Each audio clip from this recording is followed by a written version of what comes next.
प्राचीन समय की बात है। हिमालय की शांत और पवित्र वादियों में एक महान आर्षि का आश्रम था। वहाँ विद्या की ज्योति जलती रहती थी और दूर दूर से शिष्य वहाँ ज्ञान प्राप्त करने आते थे। आर्षि अपने ज्ञान, तप और सत्य के प्रति निष्ठा के लिए विख्यात थे। उनका मानना था कि जीवन का सर्वोच्च लक्ष्य आत्मज्ञान और सत्य की खोज है। एक दिन एक युवा शिष्य जिसका नाम अरुण था, ऋषि के पास आया और कहा, गुरुदेव, मैंने जीवन के हर सुख का अनुभव किया है, लेकिन अब मैं आत्मज्ञान की खोज में हूँ। कृपया मुझे सत्य की राह दिखाएं। ऋषि ने उसकी ओर देखा और मुस्कुराते हुए कहा, सत्य की राह कठिन है पुत्र। इसके लिए तप, धैर्य और आत्मनिरीक्षण की आवश्यकता होती है। क्या तुम इसके लिए तैयार हो? अरुण ने दृढ़ निश्चय से कहा, गुरुदेव, मैं इसके लिए पूरी तरह से तैयार हूँ। ऋषि ने उसे एक साधारण सी परीक्षा देने का निश्चय किया। उन्होंने कहा, पुत्र, पास के गांव में एक गरीब विधवा रहती है जिसके पास सिर्फ एक गाय है। वह गाय ही उसका एकमात्र सहारा है। जाओ और उस गाय को चुपके से यहाँ ले आओ।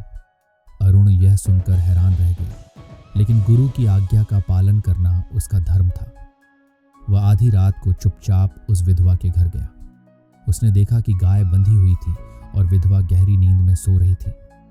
अरुण धीरे धीरे गाय को खोलने लगा, लेकिन जैसे ही उसने गाय की रस्सी खींची, उसका मन विचलित हो उठा। उसके भीतर एक प्रश्न गूंज उठा, क्या यह सत्य की राह है? क्या यह धर्म है? वह रुक गया और गहन आत्मनिरीक्षण में डूब गया।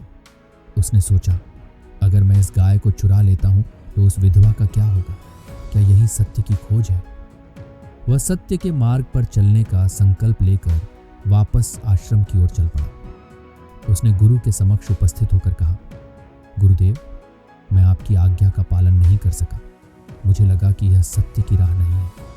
ऋषि ने मुस्कुराते हुए कहा, पुत्र, तुमने आज सत्य का पहला पाठ सीखा है। सत्य की राह पर चलने का अर्थ केवल बाहरी निर्देशों का पालन करना नहीं है, बल्कि अपने भीतर के सत्य की आवाज़ सुनना और उसे पहचानना है। तुमने धर्म और अधर्म के बीच का अंतर समझ लिया। ये सही निर्णय और नैतिकता की कसौटी है।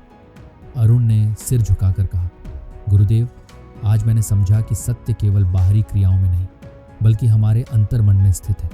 सत्य की राह पर चलने के लिए हमें अपने भीतर की आवाज़ सुननी होती है और उसी के अनुसार अपने कर्तव्यों का पालन करना चाहिए। आर्षि ने कहा, सत्य की खोज आत्मज्ञान की ओर पहला कदम है। जब तुम अपने भीतर की आवाज़ सुनते हो और उसे पहचानते हो, तो तुम्हारी आत्मा पर छाए अज्ञान के बादल छंट जाते हैं और तुम सच्चे ज्ञान के प्रकाश में आते हो। इस प्रकार अरुण ने आत्मज्ञान और सत्य की राह पर चलने की सीख ली और जीवन भर उस मार्ग पर अडिग रहा। उसकी यह साधना उसे एक महान आत्मा और सत्य के प्रतीक के रूप में प्रतिष्ठित कर गई।